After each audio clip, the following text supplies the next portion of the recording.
आप देख रहे हैं टीवी न्यूज़ चैनल दिल्ली। आज हम खड़े हैं जनपद ललितपुर घंटाघर चौराहे पर, जहां होली पावन पर्व पर तरुण खटीक के बेटे ने एक रंग का गुब्बारा किसी मुस्लिम महिला के ऊपर डाल दिया था और उन लोगों ने तरुण खटीक के परिवार ने माफ़ी भी मांग ली थी। लेकिन कुछ ही घंटों के बाद सारे हिंदुत्व सनातनी व्यक्ति इकट्ठे हुए, विरोधी व्यक्ति इकट्ठे हुए, हिंदुत्व सनातन विरोधी, और तरुण खटीक पर हमला बोल दिया। लाठी डंडों से इतना प्रहार किया कि लहू लुहान करके बेचारा ख़त्म हो गया। एक दर्दनाक मौत हुई मुस्लिम विरोधी संगठनों के द्वारा।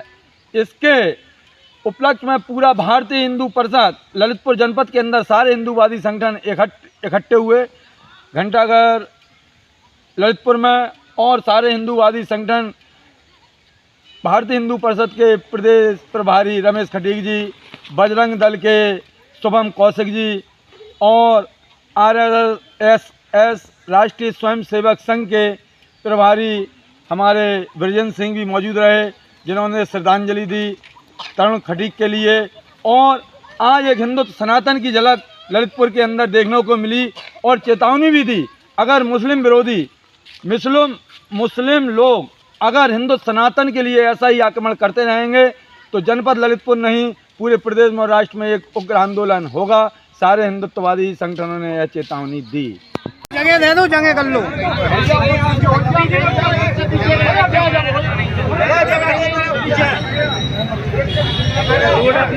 रोड बहुत जगह है,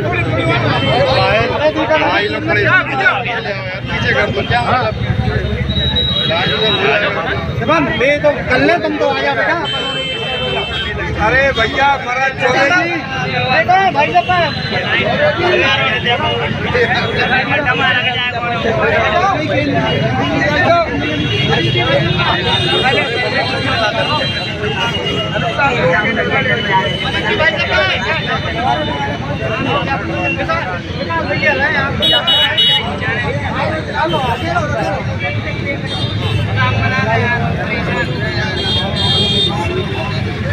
भाई बोले दो जो नीली हो। देखा भाई साहब कहाँ गए? बजरंग दल वाले भाई साहब, मनीष जी भाई साहब कहाँ हैं? जी भाई साहब, अरे उन्हें बुलाओ, चौबे जी को कहिए संचालन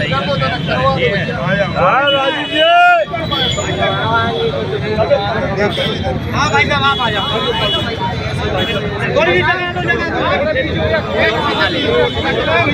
थोड़े और पीछे हो जाओ, हो जाओ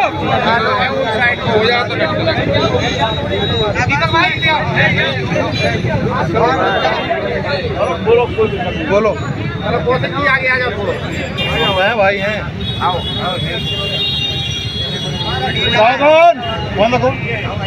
सुनो भैया, आप लोग इस कार्यक्रम में आए हो, एक कार्यक्रम नहीं है, ठीक है? एक कुठाराघात करके हिंदू भाई को मार दिया जाता है और हम उसके विनम्र श्रद्धांजलि देने के लिए आए हैं। इसलिए हमारे लोग हैं वो जो कहेंगे उनको सुनना है और सब पंक्ति में लाइन से रहेंगे। भाइयों, ऐसे कब तक हम हमारे हिंदू भाइयों की हत्या होती रहेगी? हम एकत्रित होकर श्रद्धांजलि देते रहेंगे, ज्ञापन देते रहेंगे, मांग करते रहेंगे। इससे काम चलने वाला नहीं है। 4 लाइनों से अपनी बात को प्रारंभ करूंगा और लगता है कि हमारी बात, आप सब लोग हमारी बात से सहमत होंगे। अभी जो वर्तमान में विश्व की स्थिति चल रही है, देख रहे हैं सकल विश्व में मजबूरी है, लाचारी है। एक मजहब के कारण दुनिया पर संकट भारी है। जाग नहीं पाए यदि हम तो जीवन भर पछताना होगा। उठो सनातन के वीरों, हमें अपना धर्म बचाना होगा। आप सब देख रहे हैं, चाहे हमारी रामनवमी हो, होली का त्योहार हो, कोई भी त्योहार हो, इन धर्मियों को उसमें किसी न किसी एक हिंदुओं की हत्या करते हैं। हर हिंदू त्योहार के समय ये एक हिंदू की हत्या करते हैं। साथियों, इनका एक ही मकसद है, हिंदू समाज में भय व्याप्त करना। हमें इस भय से निकलना होगा। हमें इस भय का मुंह तोड़ जवाब देने के लिए अपने आप को सक्षम बनाना होगा। इन विधर्मियों की इतनी हिम्मत हो जाती हमारे मोहल्ले में, हमारी बस्ती में, हमारे नगर में, हमारे गांव में आकर ये झुंड में आते हैं सुअरों की तरह, और झुंड में आकर हमारे हिंदू भाइयों पे मारपीट करते हैं, हमला करते हैं, हत्या करके निकल जाते हैं। और जब भी निकल जाए तो उसके बाद हम धरना प्रदर्शन फलाना ठिकाना केवल हम यही आडम्बर करते हैं। अब हमें इन आडम्बरों से निकलना होगा। भारत सरकार का कानून हमें अपनी आत्मरक्षा का अधिकार देती है। इन विधर्मियों की हिम्मत हो कैसे जाती है कि हमारे घर 1000 हैं, उनके 100 घर हैं और वे आके हमारे संगे मारपीट करके अपनी निकल जाते। तो भारत सरकार का जो कानून है वो भी आत्मरक्षा का अधिकार हम सबको देता है। हमें इसी अधिकार के तहत अपनी रक्षा करने का, मान लो यहाँ हम खड़े हैं, 4 हमें आगे मारने लगेंगे, अगर हम अपनी रक्षा नहीं करेंगे तो कौन सा संगठन हमें बचाने आएगा, कौन सी सरकार हमें बचाने आएगी, कौन सी पुलिस हमें बचाने आएगी। जब तक पुलिस आएगी जब तक तो हमें मार के तो चले जाएंगे। इसलिए आप सबसे अनुरोध है कि अपनी सुरक्षा के लिए, अपनी रक्षा के लिए तैयार रहें। अपनी सुरक्षा ही बचाव है। जब तक हम संगठित नहीं होंगे, इकट्ठे होकर उनको जवाब नहीं देंगे, तब तक उनके ये काम जारी रहेंगे। अब बहुत हो चुका, अब ये और अब नहीं सुनना चाहिए कि हम कोई 4 मुल्ले आए और एक हिंदू को मार के चले गए। ये घटना अकेली दिल्ली की नहीं है, ललितपुर से लेके दिल्ली तक यही हाल है। अभी कुछ समय पहले अपने जखौरा की घटना है, एक केवट रेखबर समाज की शादी समारोह में एक मुसलमान का डीजे लगा था, थोड़े तार के इधर उधर होने पर झगड़ा हुआ और उस बालक की निर्मम हत्या कर दी गई। तो हमारा निवेदन ये है कि चाहे ललितपुर हो या दिल्ली हो, सब जगह यही हाल है। तो इसका सिर्फ एक ही वो उद्देश्य है कि हम इकट्ठे होकर, संगठित होकर अपने बचाव में जो हमसे हो सकता है। आत्मरक्षा का अधिकार सभी को है।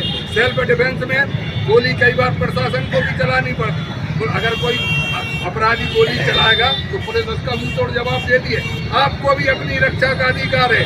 इस तरह के असामाजिक तत्व, आतंकवादी अगर आपके मोहल्ले में, बस्ती में अगर आप पर आक्रमण करने आए तो इकट्ठित हो और उनको मुंह तोड़ जवाब दो। अपनी रक्षा का अधिकार आप सबको है। बार बार इसलिए दोहरा रहा है कि आप सुन लो, अपनी रक्षा का अधिकार आपसे कोई कानून इसके लिए मना नहीं करता कि आप सेल्फ डिफेंस में हथियार नहीं उठाओ। अपनी आत्मरक्षा के लिए जब तक हम हथियार नहीं उठाएंगे ये मुल्ले हमें इसी तरह काटते रहेंगे। इसलिए जागो, संगठित हो, तैयार हो और अपनी आत्मरक्षा के लिए आत्मनिर्भर बनो। 4 लाइनें कह रहे हमारे यहाँ बजरंग दल के बहुत सारे कार्यकर्ता है। हम दवा में आजाद, और चाहे अब्दुल हो और चाहे अब्दुल हो, सब एक से है। दुनिया में ललितपुर से लेकर और पूरे विश्व में सबका काम एक ही है। इसी बात पे फिर 4 लाइनें याद आ गई समीक्षा सिंह यादव ने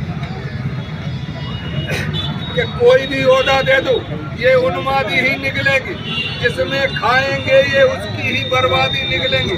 दूध पिलाने से कब सांपों ने अपनी फितरत बदली है, ये खाल उतारेंगे अपनी तो जेहादी ही निकलेंगे। इसलिए गाय को मां मानने वाले, वो गाय को रोटी के साथ खाने वाले के साथ कोई भाईचारा नहीं हो सकता। इसलिए फिर 4 लाइनें याद आ गई तो फिर आपको मतलब कि कभी भी जहाँ सूर्य की किरण नहीं पहुँच जाती वहाँ रवि पहुँच जाते। तो एक अपने कवि उनका नाम ध्यान नहीं आ रहा, लेकिन उन्होंने 4 लाइनें कही हैं कि वो अपने हाथों में सर्रिया विधान ले लेते हैं, जिनको समझो भाई जान वो भाई जान ले लेते हैं। और दहशत वालों तुमसे कह रहे हैं कि तुम हो गए अरबी जंगवार, हम भी बेहद जंगी हैं, वो 100 चच्चा जानों पर भारी एक बजरंगी है। इसलिए आप सबसे कह रहे हैं कि अपनी ताकत समझो और सेल्फ डिफेंस, अपनी आत्मरक्षा के लिए तैयार रहो। इन्हीं शब्दों के साथ हम अपनी वाणी को विराम देते हैं। जय माँ भवानी, जय श्री राम, भारत माता की जय। जय जय श्री राम, जय जय श्री राम, भैया जय श्री राम, जय श्री राम। अपने बड़े भाई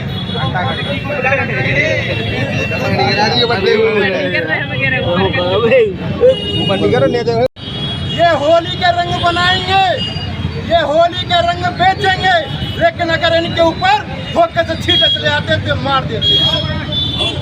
सबसे बड़ी बात जो हनुमान जी ने लंका में कहा था जो मैं मारूं ते मैं मारूं। आज वो अगर हमारा एक भाई दिल्ली में मारेंगे तो हम उनके 50 मुल्ला लखनऊ में मारेंगे। ये हिंदू समाज शस्त्र के साथ पैदा हुआ है।